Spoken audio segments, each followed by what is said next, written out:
Ada yang mengatakan ini sebenarnya kok sama ya seperti tugas-tugas kenabian. Ini adalah suatu konsep bagaimana membangun desa secara total. Ya.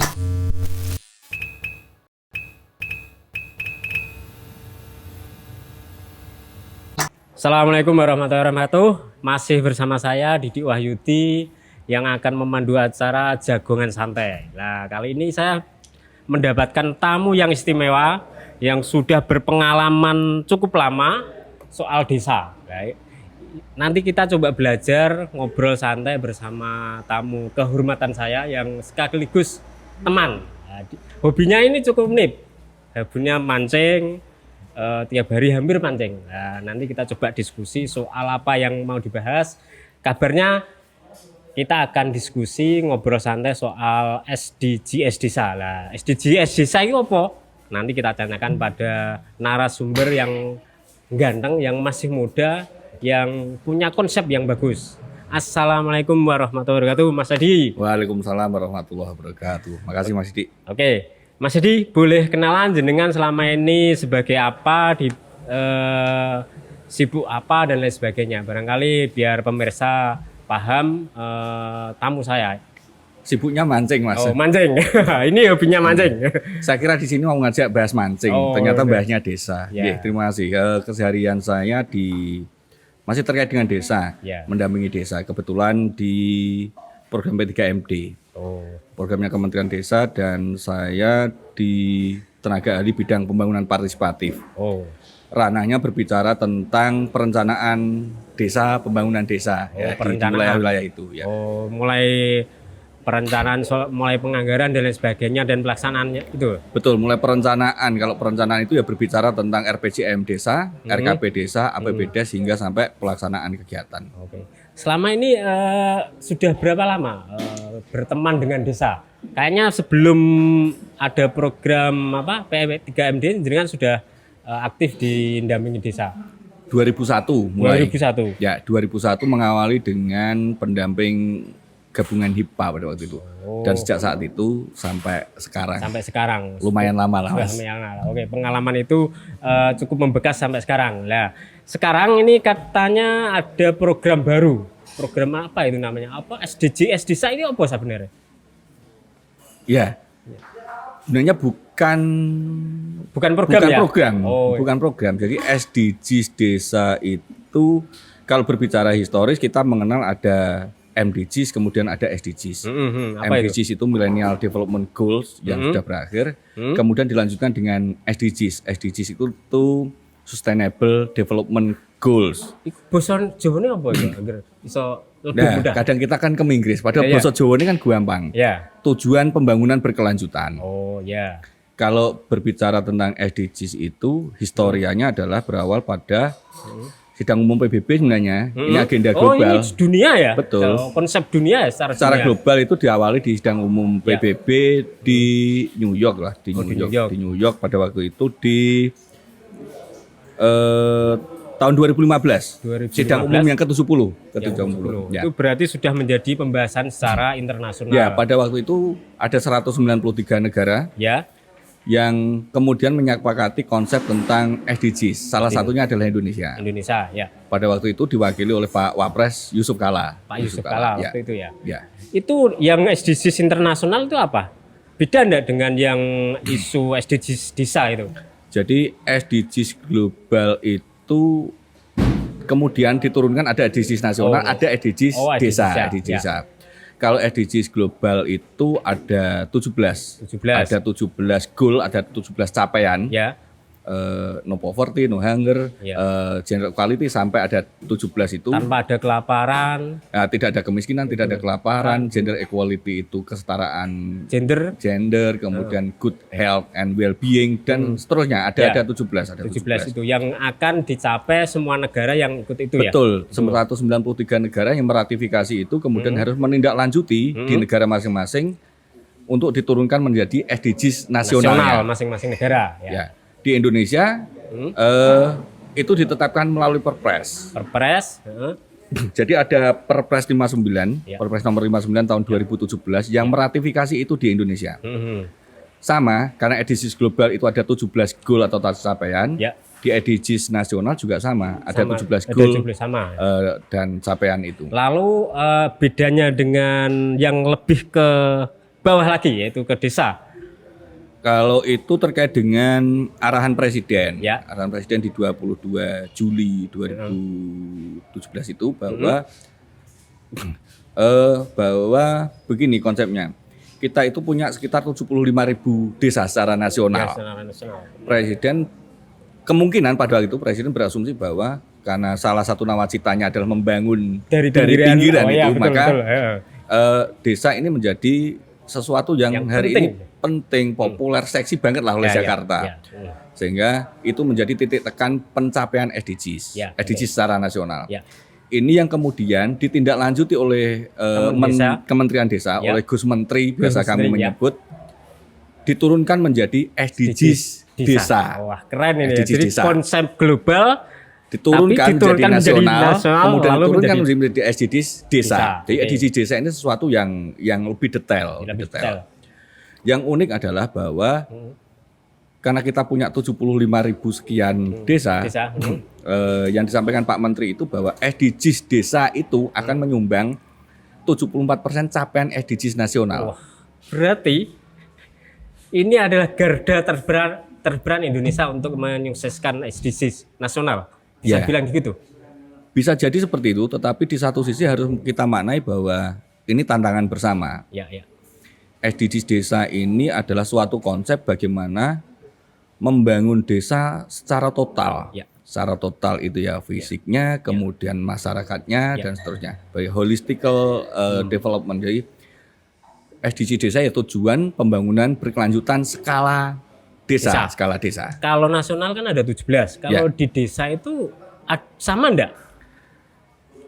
Sama tapi plus 1. Plus 1 lah. Satunya itu apa? Satunya itu terkait dengan yang terakhir. Jadi kalau SDGs Desa itu kami sering membahasakan kalau SDGs global dan nasional kan 17. SDGs nasional itu ada 18. Kami membahasakan 17 plus 1. Oh, itu yang lebih bersifat lokal desa itu ya? Ya. Yang plus satunya itu terkait dengan kelembagaan desa yang dinamis dan adaptif terhadap budaya. Tambahan ada kreativitas dari Gus Menteri itu ya, cuma satu. Karena ada dimensi itu yang ternyata secara spesifik belum masuk di SDGs nasional maupun SDGs global. Saya mau tanya, nilai-nilai dari SDGs desa itu sebenarnya sudah ada di desa atau belum sebenarnya? Atau itu konsep baru yang diturunkan ke desa atau memang ada nilai-nilai yang sudah ada di desa lalu ada merek baru ini? Kalau kita gali sejarah desa di desa kan lebih tua ya daripada bangsa kita ya. Sebenarnya 18 goals atau capaian itu semuanya ada di desa. Semuanya ada di desa. Berarti sebelum ada konsep ini sebenarnya di desa itu sudah tumbuh nilai-nilai itu ya? Sudah ada. SDGs Desa ini kalau coba kita lihat saja. SDGs yang pertama itu berbicara tentang no poverty, tidak ada kemiskinan. SDGs yang kedua no hunger, tidak ada kelaparan dan seterusnya. 18 SDGs ini kan tidak ada satupun yang jelek gitu kan. Artinya ini sesuatu yang mulia. Nilai-nilai tradisional di desa itu yang ada. Mulia. Bahkan kalau guyonannya bahwa ini nilai-nilai sakral, ada yang mengatakan ini sebenarnya kok sama ya seperti tugas-tugas kenabian ini sesuatu yang luar biasa. Ada satu yang menarik Pak Didik terkait dengan SDGs Desa itu bahwa saya katakan di awal tadi memang sudah ada di desa, tetapi kita tahu bahwa ada beberapa value, ada beberapa nilai di desa itu yang kadang mengalami pergeseran. Ada. Bagaimana kemudian contoh misalnya terkait dengan gotong royong. Gotong royong Indonesia yang dikenal dengan gotong royongnya ramah hari ini mulai terkikis ya. Ya, gotong royong sejati itu kalau dulu misalnya orang ke sawah dan seterusnya gantian hanya dikasih upah makan dan seterusnya, konsep-konsep seperti itu kan sepertinya terkikis. Satu-satunya gotong royong yang saya rasa masih kental di sini adalah ketika ada musibah kematian tanpa dikomando dan seterusnya itu ada. Nilai-nilai itu itu ya. Di desa ya. Ada beberapa hal seperti itu yang akan dimunculkan kembali. Semisal kayak gini, no hungry itu ya. Ya. tanpa kelaparan. Itu kan ada konsep di desa itu namanya lumbung desa. Itu sama enggak kira-kira dengan no hungry itu? Oke, jadi ada di poin 1 dan 2 itu no poverty dan zero hunger. Zero hunger, tidak ada kemiskinan, kemudian tidak ada kelaparan. Indikatornya ada banyak. Ya. Kalau mau diterjemahkan di SDG desa terkait dengan permen desa terbaru terkait dengan prioritas penggunaan dana desa misalnya ada lumbung pangan, kemudian kemandirian ekonomi desa lewat BUMDes dan seterusnya, desa wisata itu menjadi bagian dari cara untuk mencapai SDGs desa. Untuk mencapai itu tentu tidak mudah lah, tidak dalam waktu singkat dan lain sebagainya.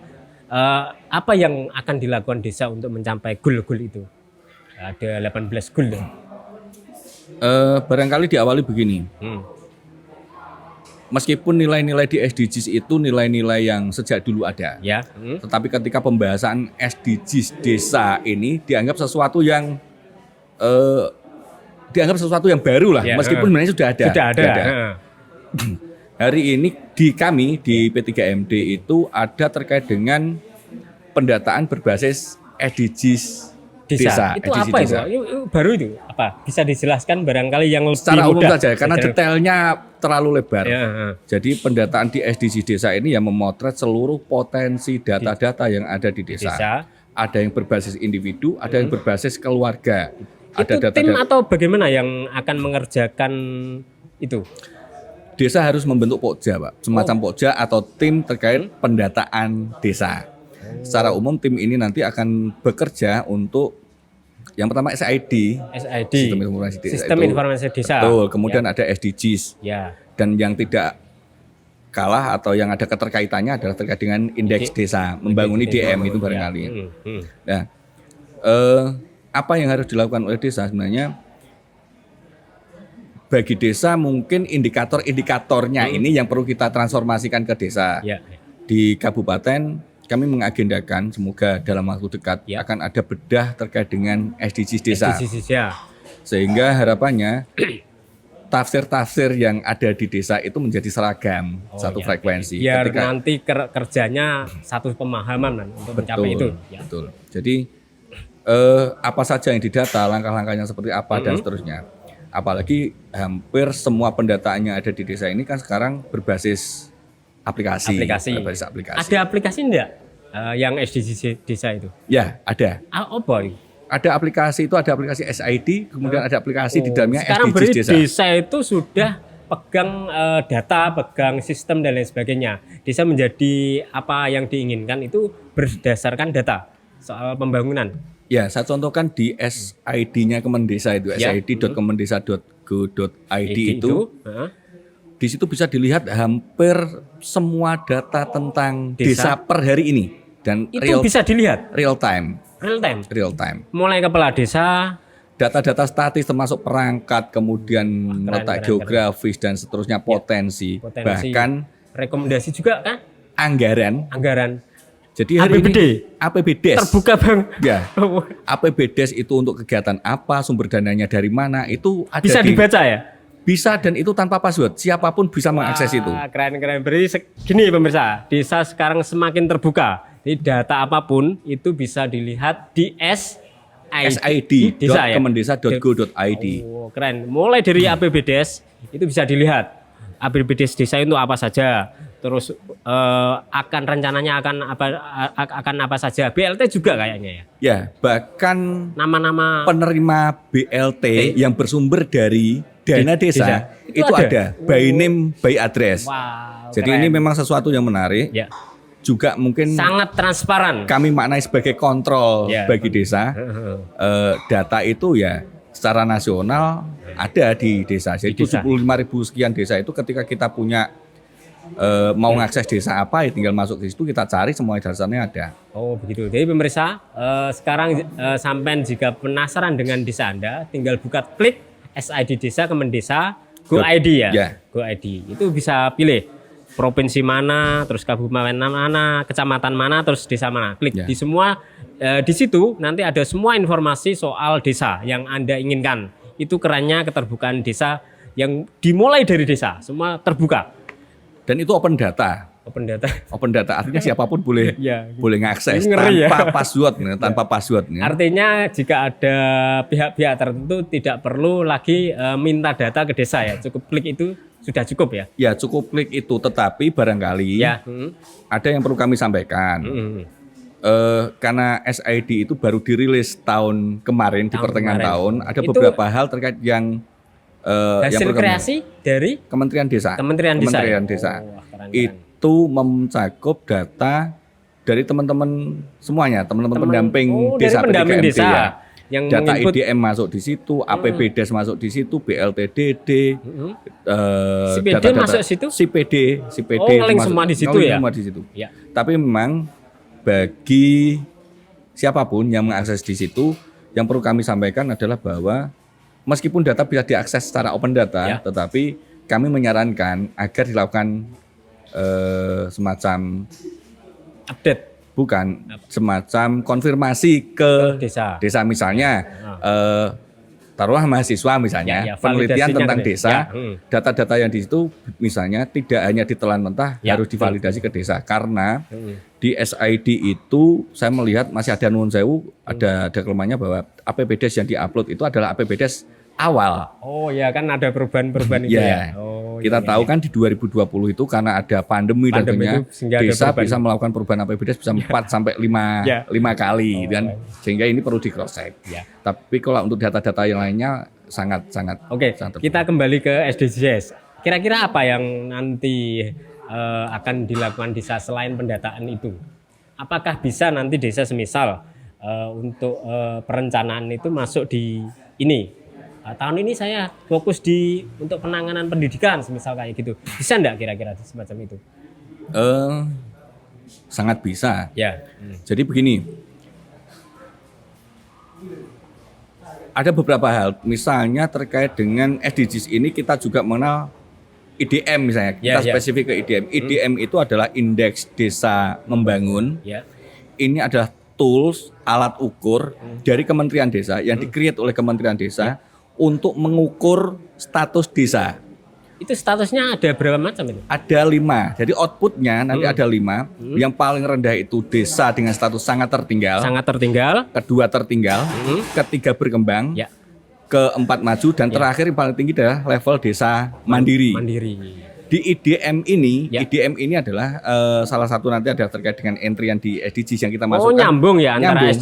Betul, antara nyambung. SDGs desa Ya. sama IDM itu. IDM sangat nyambung. Nah, Sehingga nanti misalnya desa, oh saya pengen menaikkan status desa saya dari berkembang Ya. menjadi maju. Ya, Kita ya. lihat di skor IDM-nya berapa. oh ya. Kemudian di website yang SID tadi Ya. itu sudah ada saran kegiatan apa yang Rekomendasi. Iya, rekomendasi. Oh, keren, harus keren, bangun keren. apa yang harus dilakukan oleh desa, penganggarannya untuk apa, itu sudah ada. Oh, berarti desa tinggal klik saja apa yang akan dilakukan di tahun berikutnya, begitu? Betul. Oh, gitu. Kalau di Bojonegoro sendiri itu jumlah desa tertinggal ada berapa ya? Kalau tahun 2020 sudah tidak ada desa Oh, sudah tertinggal. tidak ada? Tidak ada. Sejak tahun 2020 ya? Terakhir desa tertinggal itu di Bojonegoro di tahun 2019. 2019 di ada tahun 19 desa kalau tidak salah. 19. Lalu di 2020 sudah tidak ada desa tertinggal. Ya. Hanya ada berkembang, maju dan mandiri. ya. Untuk tahun ini Kalau jumlah mandiri kalau untuk tahun ini desa mandirinya 38. 38. Itu tahun 2020, Pak. 2020 itu sekitar 3 ya? Sekitar 3 atau berapa itu? Kalau tahun 2020 desa mandiri itu ada 38. 38. Berkembang majunya 171, 171. berkembangnya 210. Nah, ini akan dilakukan pemutakhiran data IDM. Kita akan mengukur lagi status Ya. desa dimulai di bulan ini sampai bulan Mei. Jadi hari ini kami ya, fokus mulai di pendamping desa ya? Ya, pendamping desa. Ya. Pemutakhiran data IDM. Ya. Kalau targetnya sebenarnya Bojonegoro itu menargetkan dengan target yang tinggi, saya katakan. Oh, begitu. Yang tinggi. Untuk tahun berikutnya ya? Untuk tahun 2021 ini. Paling tidak 50% desa berkembang itu geser menjadi desa maju atau desa mandiri. Keren. Lalu soal SDGs dengan IDM itu nanti satu aplikasi atau beda aplikasi? secara umum aplikasinya entry-nya beda, Pak. Oh, entry-nya beda, Ya. entry-nya beda. Kalau IDM itu kalau dulu di tahun 2020 ada 703 item pertanyaan. Sekarang lebih banyak lagi. Wah. Pertanyaannya Itu yang lebih ngerjakan detail. siapa kalau sebanyak itu? Yang pertanyaan. sebenarnya ya ini sebenarnya Iya. Yang mengerjakan. kira untuk kewon aku, tapi ya tidak apa-apa kita sampaikan, kita terbiasa terbuka. Ya. Yang mengerjakan, yang melakukan entry itu adalah sebenarnya pihak desa. Pihak desa. Teman-teman kami, para pendamping desa, baik PD, pendamping desa tingkat kecamatan, atau PLD, pendamping lokal desa di tingkat desa, itu melakukan fasilitasi, mendampingi saja ya. Meskipun secara realita ternyata sampai tahun kemarin yang entry ya lebih ke teman-teman pendamping, tapi data-data masih disuplai oleh desa. Membantu desa. Ya, membantu lah, masih di ranah itu. Beda enggak semisal kita perlihatkan di kamera, barangkali ada bedanya enggak aplikasi antara IDM dan SDGs? Barangkali pemirsa bisa online belum nganu ya? Ya, nantilah di sesi lain barangkali saya siapkan itu. Karena internetnya enggak ada, nanti barangkali akan kita diskusi lebih detail soal aplikasi SDGs. Kayaknya dari informasi itu masih trial aplikasi SDGs ya.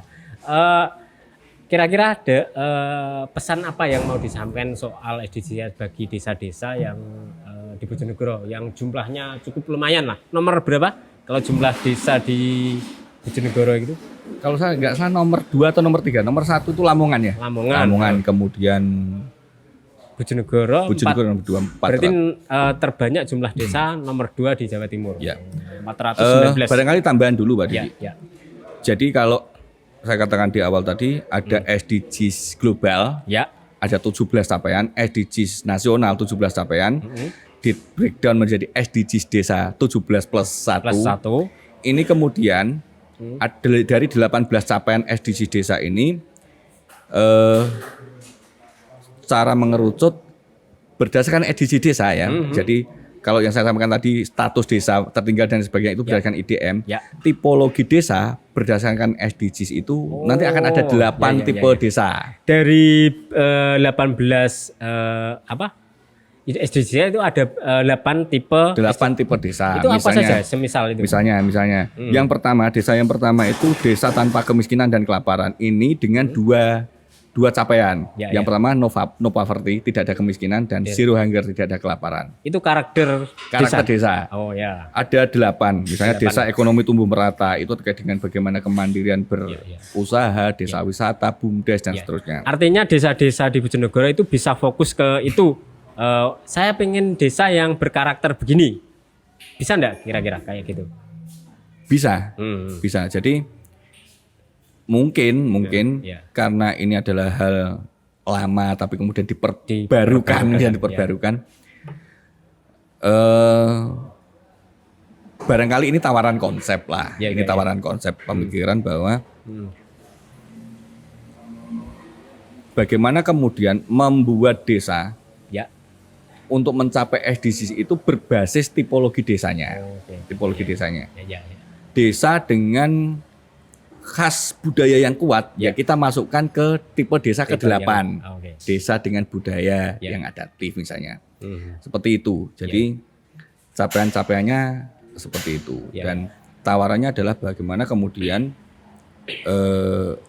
daerah, barangkali ini pemerintah kabupaten kemudian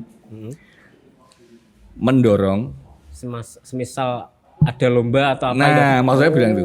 Jadi mendorong bagaimana kemudian desa-desa berlomba untuk mencapai SDGs desa ini, konsep lomba desanya itu berbasis SDGs desa. Ini konsep bagus ini, konsep baru. Kalau selama ini kan lomba desa itu yang dinilai apa saja biasanya?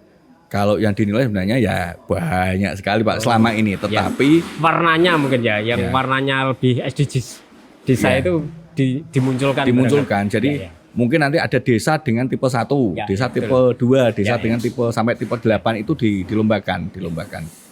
Tentu dengan indikator-indikator yang sesuai dengan di Perpres itu.